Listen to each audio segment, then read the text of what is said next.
Hey guys, what's going on? It's Eli, back with another review video, and of course, continuing on with the Planet of the Apes review marathon.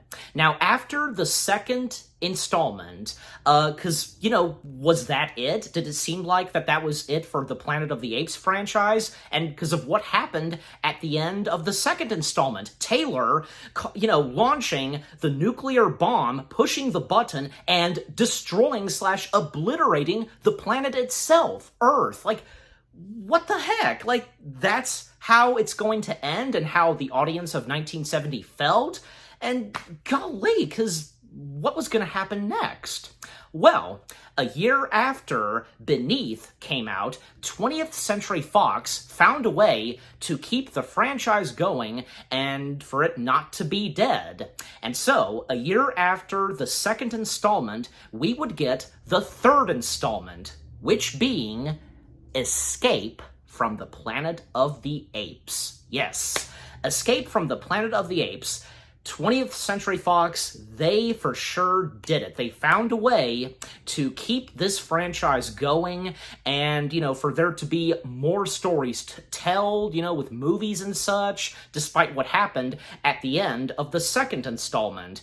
Well, basically, because, what they came up with, and especially for a couple of ape characters whom, we gotten to know so well and like in the first two installments, they would continue on with the third installment. Yeah, Dr. Cornelius and Zira. Yeah, Cornelius, he's technically a doctor, I guess, but, he's an archaeologist. But anyways, okay, as always, read the description / the story. In the second sequel to Planet of the Apes, 3 apes flee their world before it's destroyed and travel back in time to present-day America.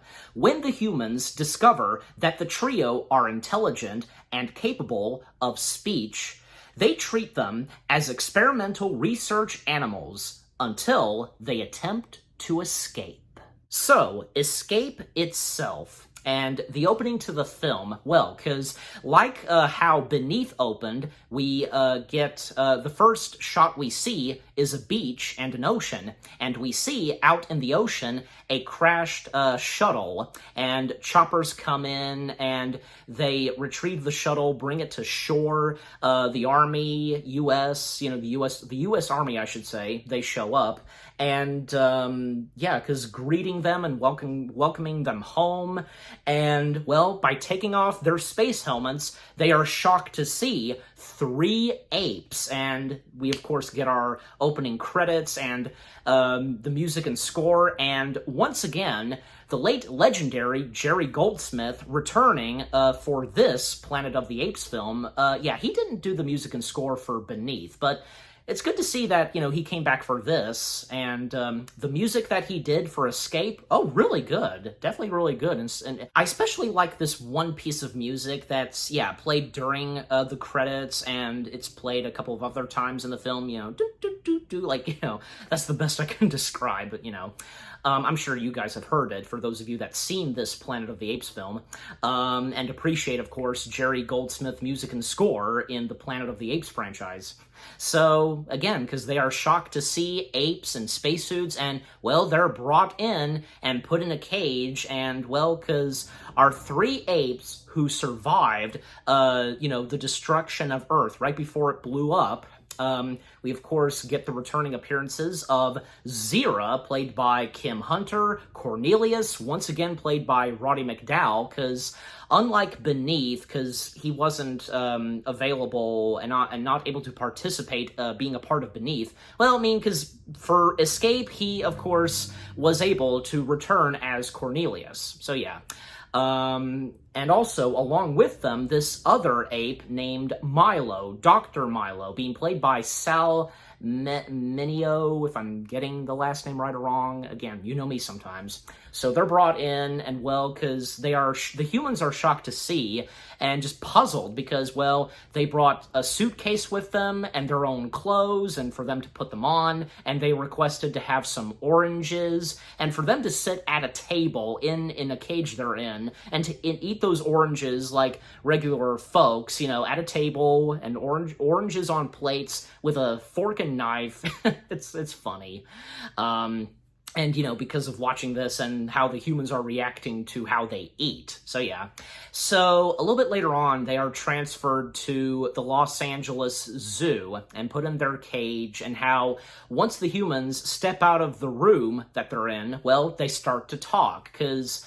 Well, this is kind of a switcheroo because how, you know, the humans were not able to talk, and all except for Taylor, until very later on he's able to speak once he gets his vocals back, and how, well, the apes and such, they're talking, and I'm sure you get what I'm saying, so nice to see that. And for what happens in the third installment. Second installment, I should say, because, you know, Beneath being the first sequel, and Escape being the second sequel still.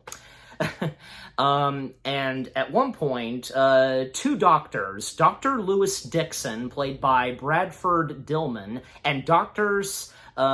Stephanie Branton, yeah, being played by Natalie Trundy, they're brought in to, well, obviously, take care and check out the, three apes.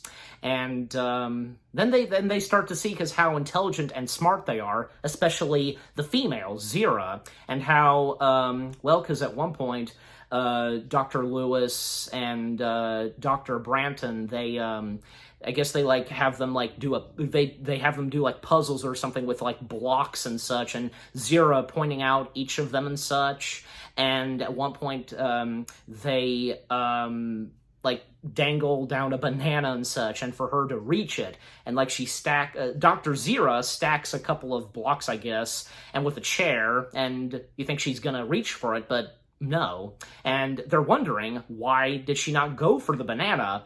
And that's why, and, you know, you knew that this was coming at some point. Well, Zira speaks, and right in front of them, and Cornelius confronting Zira just because she blew it, and they're all surprised to hear them talk. And to speed things up some more, because, yeah... What happens next? Well, they're still in their cages, and for Dr. Milo, because, you know, him going on about the humans and such, and, you know, with, this one gorilla that's in another cage right next to them, and everything just goes crazy. All hell breaks loose. Like, the one gorilla grabs Milo and basically strangling him to death, you know, and then we get a little montage clip of all the other animals in the Los Angeles Zoo going berserk and such, as if, like, they know what's going on. And what happens next? Well, Milo got killed. He is dead. I kind of didn't see that coming. I mean, I did know that the focus, of course, is on Cornelius and Zira, but what about the third one? Well, now I know, after finally watching the film, and oh my gosh, that was crazy.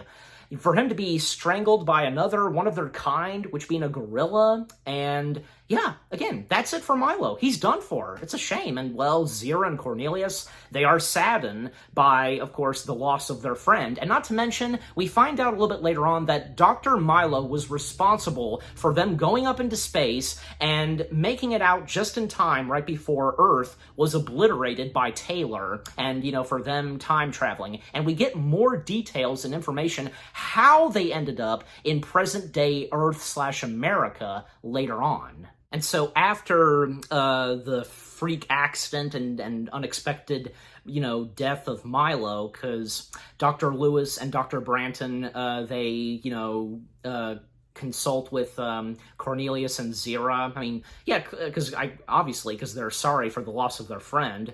And it doesn't take too long for them to... for Cornelius and Zira to start to like another human being, because they first liked/loved Taylor, now they're starting to like Lewis and Branton, and, you throughout the rest of the film, because Lewis and Branton helping the two remaining, intelligent apes, that being Cornelius and Zira, a lot in this movie. Word about the 3, now 2 intelligent apes is spread out to the White House and to the president. And the president of the United States, we don't know the name of the president. All we know is that he's just the president. The president being played by the late William Wyndham. And I remember him best, and for all you Trekkies, he was Commodore Decker in the Doomsday Machine episode from the original series, Star Trek, yeah. And that was a really good episode, definitely it was. And he was also in a really good episode of The Twilight Zone, the original Twilight Zone. It had to do with 5 figures, that one. So that was a good one too.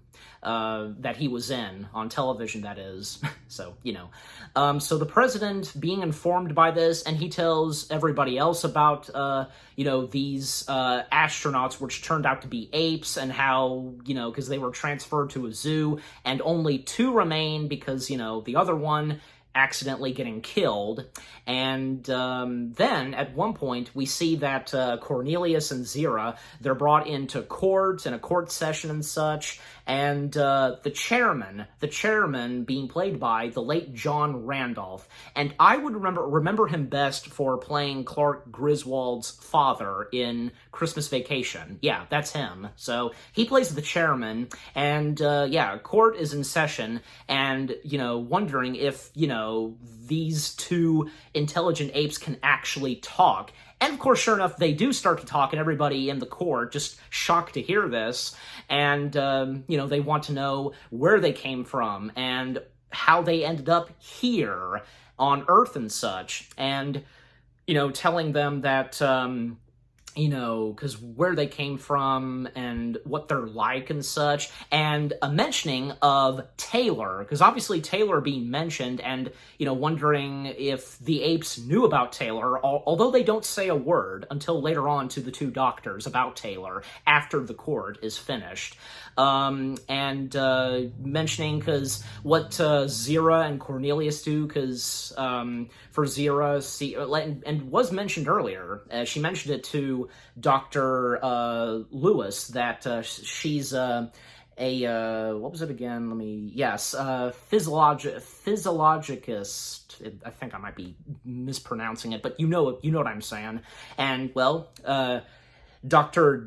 Lewis, he happens to be the same thing too. So with that being mentioned, and how they tell the humans in the court, because where they come from and what the humans were like where they came from, and to them, the humans were dumb, and with the apes being intelligent, as we clearly know that in the first installment, and how she almost slips out a word, dissectant, like, I examined that, and she was like, I think she was probably correcting herself, like, I'd like to think that she didn't mean to say that, dissect them and so on, but, she meant to examine them. I mean, yes, she did examine them, but there's still some more information that Zira and Cornelius did not tell them quite yet, until someone made sure that they get more information from them, which, one of them,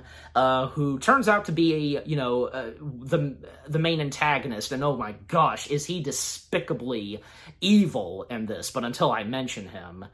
And, well, then, because, Cornelius does mention that they time traveled, and they came from 2,000 years into the future to the past.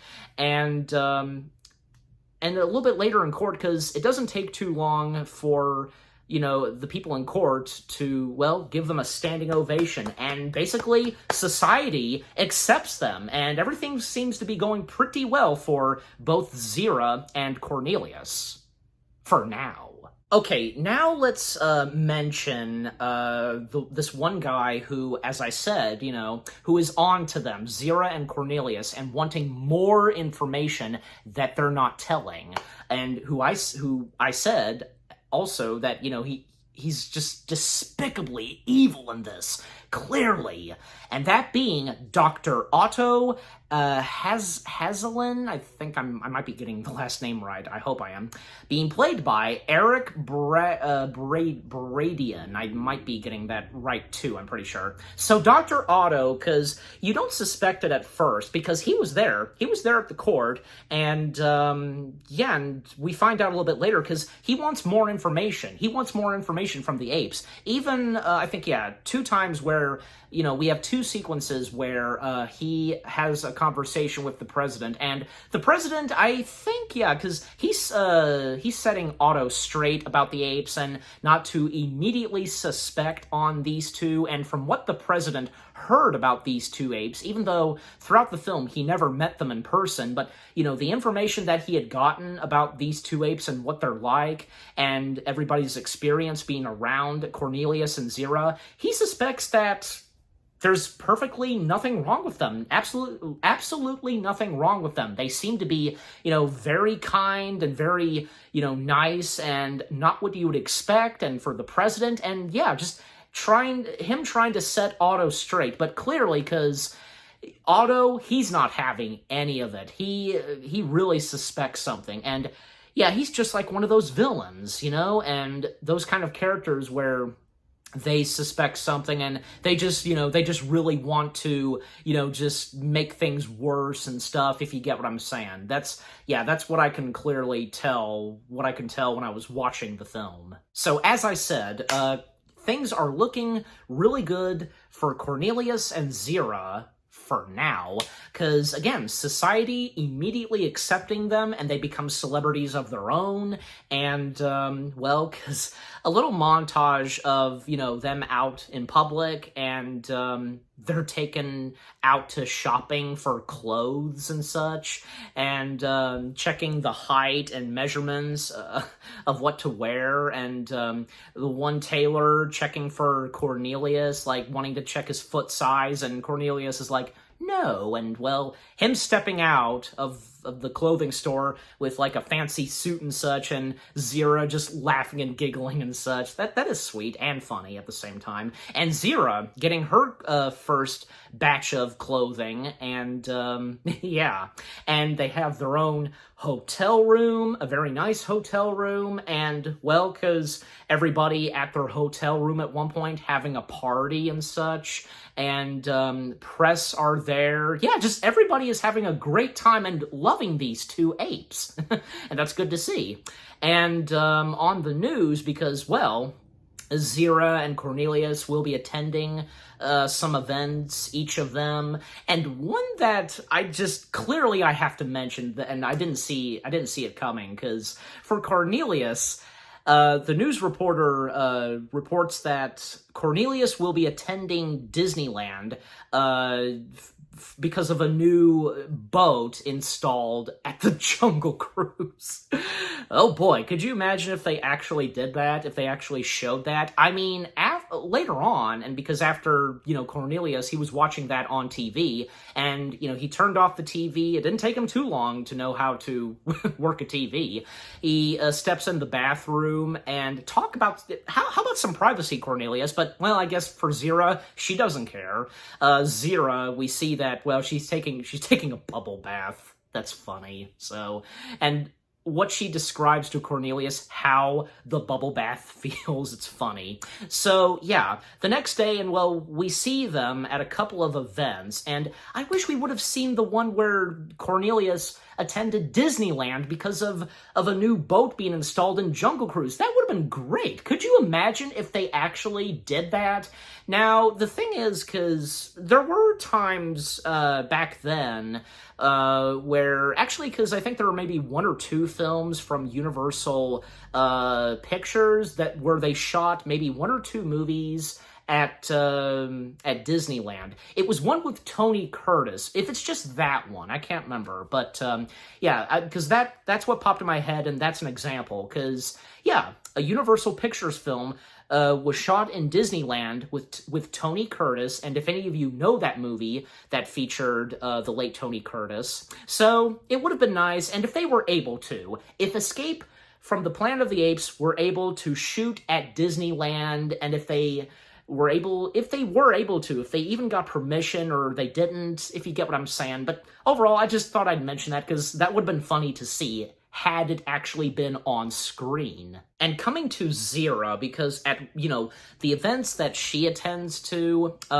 one is a, woman's club, I want to say, and what her comment is about men and about a bed and such, it's pretty funny.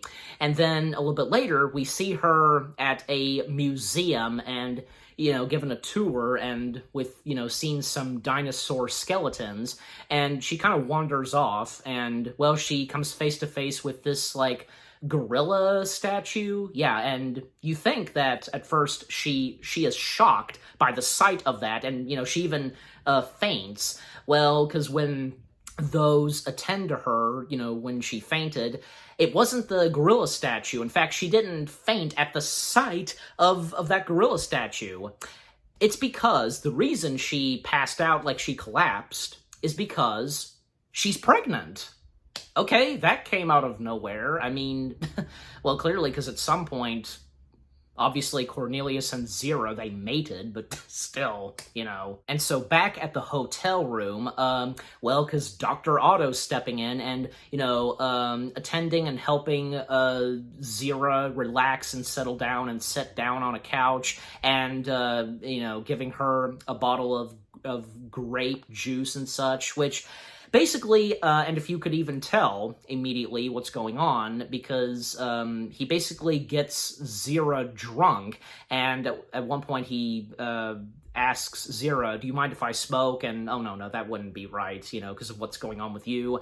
You think it's like a little, like a little box where the matches are and smoking, but no, actually, it's a tape recorder. He presses record, he's recording her, and obviously, if you know where this is going, Otto questions her while she's drunk, getting more information that Zira and Cornelius did not say at the court. And once he gets the information, the little information that she says, well, playing that tape for the president, and still, the president just, letting Otto have it and so on. And like I said, because the president, he is sure enough that there's nothing to suspect on the two remaining apes, Zira and Cornelius. Yeah, and also, not just the president, but this also gets mentioned and passed on to the court and to the chairman. And of course, Dr. Lewis, of course, hearing this, he's right there in the courtroom, and of course, he's not pleased with this and with what Dr. Otto is doing. And then, at a little bit later on, and to, speed things up still, because Dr. Zira and Cornelius, they're brought in by Dr. Lewis and Branton to the CIA to still be further questioned and to get more information, even, playing some tapes on what they said, at the court, and when they first interacted with them and such, that. And, what Dr. Cornelius and Zira tell them the best they could. And, still, because they're not having it, they're still on to them. And, yeah, because just, things getting out of hand, for sure, it's not looking too good. Even when they mention to Zira that she almost slipped out one word, and by playing it on tape and rewinding it at times, I examined them and just replaying it and having her to finish the sentence, and by replaying dissect it, just things just really getting out of hand. And if things could not start to get slowly but surely worse, well, and apparently because Dr. Lewis is involved in this, where they're going to inject something in Zira, totally harmless, and they establish it totally harmless, but Cornelius, he's getting very worried over his mate, and, he's taken out of the room, and, well, because they take her into another room, and they have her lie down, and, basically they inject it in her, and they have her count down from 10 backwards, 10, 9, 8, and as she gets to like 6, I think, yeah, because that's when she starts to get weary and such, and they ask her what comes after 4, and because of how wheezy and weary she's getting, she says 2, and well, because they, it's working, and they start to question her some more, and well, by this point, she really tells them more about what it was like, where they came from, and knowing about the future and such, and about, well, because thousands of years in the future, because the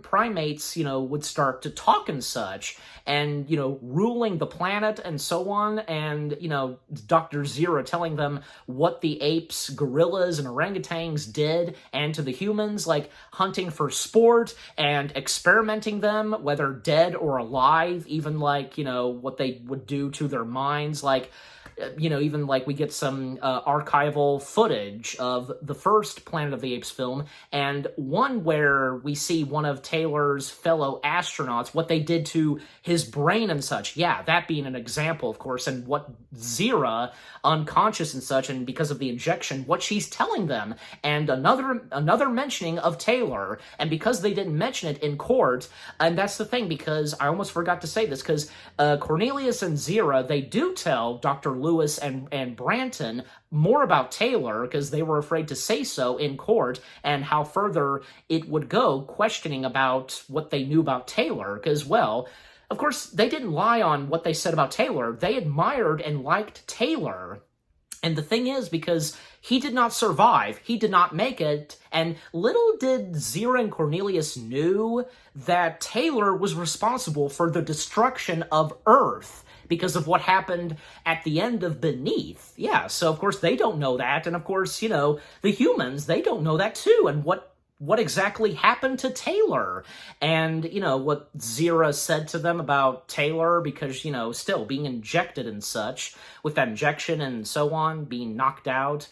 Yeah, it's crazy, and well, because I think by this point, they have all the information they need, especially Dr. Otto. So after that, well, once again, at the courtroom and with the chairman, because making a decision on what to do with Dr. Cornelius and Zira, and with their upcoming born child that, soon to be, born, and how, well, because their unborn child, once it's been given birth to, they're gonna take their child away.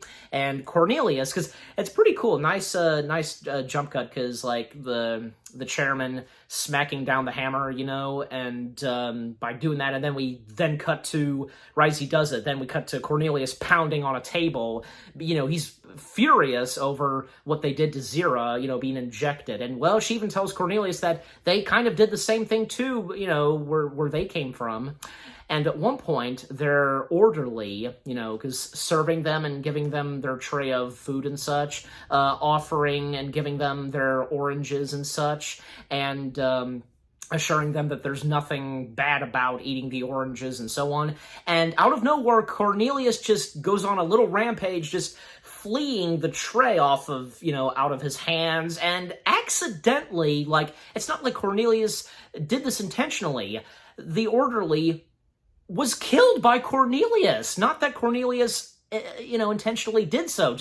And that's what I thought as well. Because of fleeing it and causing the orderly to be, knocked out. That's what you think at first. But it turns out that, well, on the back of his head, he got a severe wound and that killed him. And thus, well, Cornelius and Zira, they make their escape, and they got out of there pretty easily. Even like pretending to be one of the security guards that was done for the day, and by opening part of the gate and such, and, well, because they successfully get out of there, and word is sure enough spread to Dr. Otto and those I think, yeah, the CIA headquarters, I want to say, where Cornelius and Zira were kept. And, well, because the aftermath of the orderly being accidentally killed, and even though they don't care, and they won't listen if it was just an accident,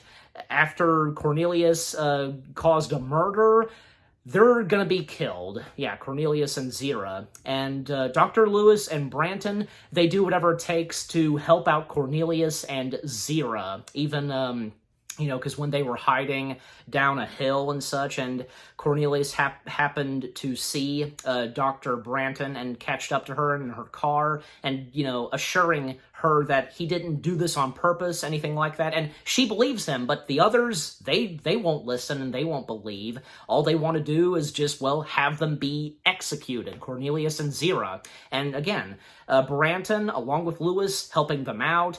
And we see Lewis was talking with someone running a circus, and because his name being in the opening credits, and yeah, because I knew he was in this, I was kind of wondering at one point while watching the film, well, where is he? He hasn't shown up, and well, thus he finally appears. I think almost up to an hour in this movie. I want to say, yeah, pretty much. Armando, yeah, I think I'm saying the character's name right. Armando, being played by the late legendary Ricardo Montalban, aka Khan Noonien Singh. So him appearing in the third Planet of the Apes film, and of course he would appear in the next installment after this. So his character Armando being the leader and, you know, the head of this circus, and he is more than happy to help out Cornelius and Zira, hiding them and such. And because Zero is close to, well, giving birth to hers and Cornelius's child, and because it was up to a week until, you know, she was going to give birth, and by this point, yeah, she's going to, you know, I think she starts going into labor and such, and, well, sure enough, because they're there at the circus, and we see that there is another, like, ape that's there, and even that this ape, who is a female ape, and she had a child of her own recently, starts to connect with Zira, and even Armando telling Zira that the female gorilla is showing Zira what to expect, you know, of motherhood and such, and with a child, and even Zira trying to teach the gorilla's child to say mama, to, you know, teach the child and so on. And sure enough, we see that, well, Zira and Cornelius's child has been born, and whom they name their child, well, at first, they name him Milo. And that's nice to see, because naming after that one ape who came along with them, time traveled, and, you know, Milo, who was responsible for, you know, them surviving Earth being obliterated and such, as I said, yeah.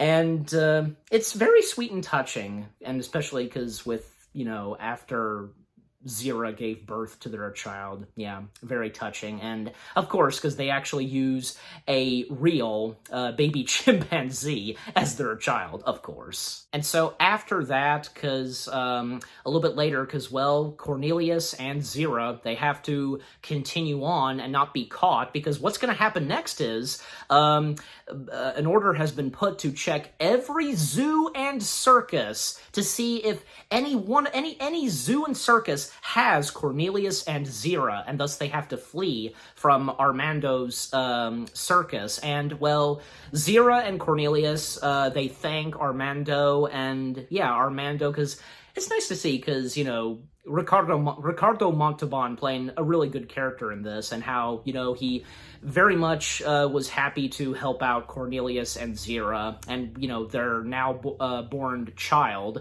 And there's one moment where Armando gives Cornelius and Zira to their child, Milo, a necklace that he was wearing, and on it, it says Saint Francis of Assisi. Yeah, I think I got that right, Assisi. And basically, yeah, who, you know, Francis was, Armando explains and describes to Zira that he was someone that cared for animals, and yeah, and how by wearing that, their child will be protected and with that necklace. And that was nice of Armando and with what he told them and such, and by wearing that, their child wearing that necklace around their neck, he'll be protected and so on. Nice on Armando's part. Yeah.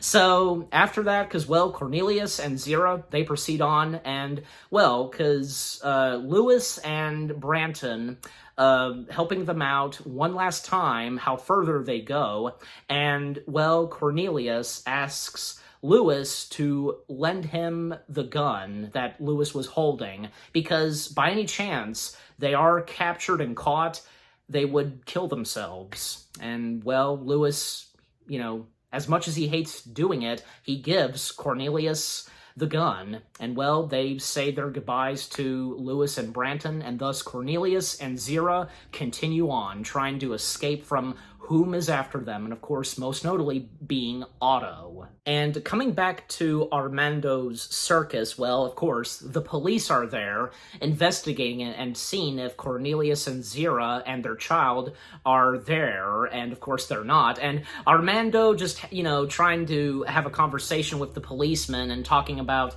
the animals in the circus, as well as the one gorilla and the gorilla's child, and, the police officers, they're not really interested, and, they even walk off, and after they walk out of the tent, because he has a little laugh and such, yeah. And by the way, right before Cornelius and Zira left the circus, there was one moment where Zira wanted to, say goodbye to the gorilla with the gorilla's child, and okay, that's nice to see, and because how well they connected, the gorilla and Zira, but there's something that we don't quite know exactly what this is all about and what Zira is doing. I mean, and if any of you know exactly what it is, and if you could figure out the math to that, and, when watching the movie. So Cornelius and Zira still on the run, and they come up to this, construction site, I want to say. I think pretty much, yeah, and then, at one point, their child, Milo, because, that's what they named their child, is kind of whimpering and crying a little bit, and, Zira, at one point, leaves her bag behind, her, suitcase and such, that she was carrying, and now just only carrying hers and Cornelius's child, and with them continuing to, proceeding on and such, fleeing, because the next day, it doesn't take too long for them to discover the bag that Zira left, and all that was pretty much in it was just simple items, including those clothes that she got, so yeah. And Otto, because he thinks, and he is certain that they're close by, and we see, because there's this, shipyard, I want to say? Yeah, something like that. And, that's where Cornelius and Zira are, and especially because Otto just determined to get to them and kill them, and even by pulling out some binoculars and looking to see if they're there, and sure enough, they're there, and when Cornelius pops out, and little did Cornelius and Zira know that Otto was right behind their tail, and so Otto in his car getting close to where they're at, and how, for right now, because Cornelius and Zira, they're hiding, and they think that they're okay for now, but little do they know.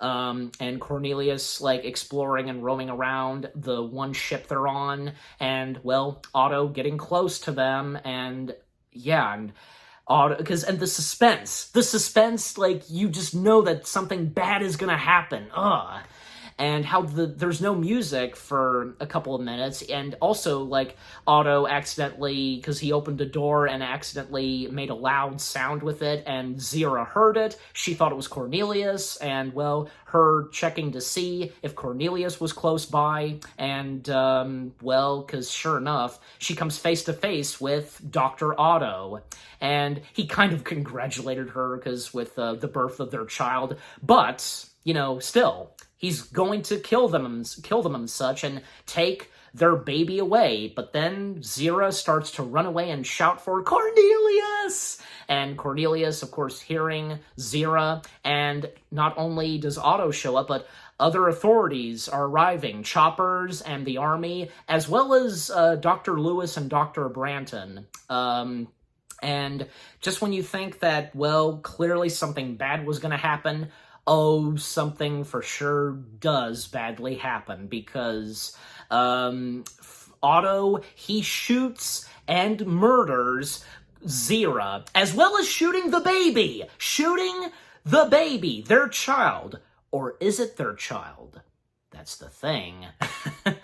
And, well, because Cornelius, he then shoots and murders Otto, and rightfully so, and he plunges into the water, and then, like, a couple of soldiers, because everyone's there, and I think a couple of soldiers, they shoot at Cornelius, even, like, I think, the general telling them to, no, don't, and besides, there was no order for them to shoot Cornelius, but, they did, accidentally, and, well, Cornelius getting shot, and a close-up, I love it, a close-up of Cornelius just, and he falls down, and oh my gosh, it's a hard hit when he falls down, and Zira, she is still alive with, last bit of strength she has, and going up to Cornelius's body, and, well, right before she went up to Cornelius, she, threw the child into the water, and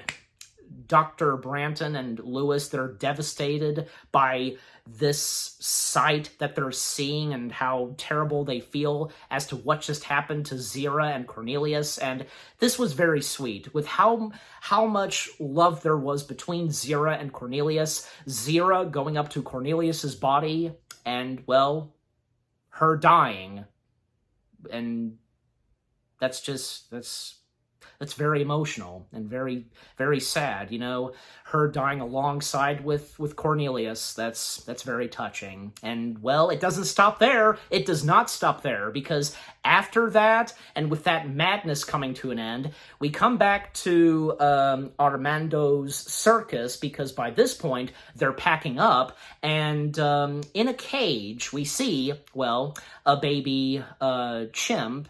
And, well, you think, is it the baby chimp of that one gorilla that Zira connected so well with and such, how, them communicating, and with Armando interacting with the baby chimp, and saying to the baby chimp how intelligent, the chimp's parents were, the chimp's mother and father, and, well, sure enough, after Armando walks off, and we see the necklace that he put over. It's Cornelius and Zira's child, still alive, Milo, and, and the last words we get are from their child, saying, "Mama, Mama," the child's first words. And what would come next for Zira and Cornelius's child in Conquest? And the ending to Escape was sure a heck of a way to end it. I tell you, just how good this Planet of the Apes film, how good this turned out, and how it ended. It was just unbelievable and shocking. And, well, again, for what would come next for Cornelius and Zira's child in the next installment, and the audience wouldn't have to wait until another year later for Conquest. Escape from the Planet of the Apes. Just wow, what a great Planet of the Apes film this turned out to be, and again, how 20th Century Fox found a way to keep the franchise alive and to keep going because of, what happened in the first sequel. Because, they for sure found a way, and how 3 apes, down to 2, survived, right before Earth was obliterated, and for them to time travel, and where the story would continue on. And with more stories told in the Planet of the Apes films, I tell you, Escape from the Planet of the Apes is a good Planet of the Apes film. The storytelling, the characters, the funny and emotional moments, for sure the emotional moments. And the funny moments, they were good. And I think the funny moments were done in a pretty good way. A pretty good way for sure. The music and score by the late legendary Jerry Goldsmith, the suspense, the action, and what was in store at the end, yeah, everything about Escape was fantastic. And I'm giving Escape from the Planet of the Apes, well, what the heck, 10 out of 10 stars. Yes, 10 out of 10 stars for Escape from the Planet of the Apes. And what about you guys? What did you think of Escape itself? Is it your favorite of the Planet of the Apes films? Were you getting shocked and just getting up to, the suspense and such? Just what was happening? I just tell ya, the suspense, it's crazy and just so good. And, with the characters, the funny and emotional moments, just, yeah, everything about Escape and what I've had to say about it. And what did you think of my review?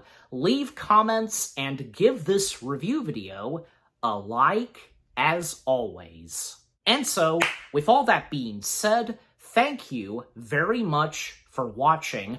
I hope you guys enjoyed my review of Escape from the Planet of the Apes. More review videos are on the way. They're going to be awesome. Keep looking forward, and I'll see you guys in the next video / review. And of course, continuing on with the Planet of the Apes review marathon, well, the next installment, that being Conquest. And for my review of Conquest, my dad will be joining me for that one. Yes, he's finally joining me for the Planet of the Apes review marathon. So yeah, I can't wait.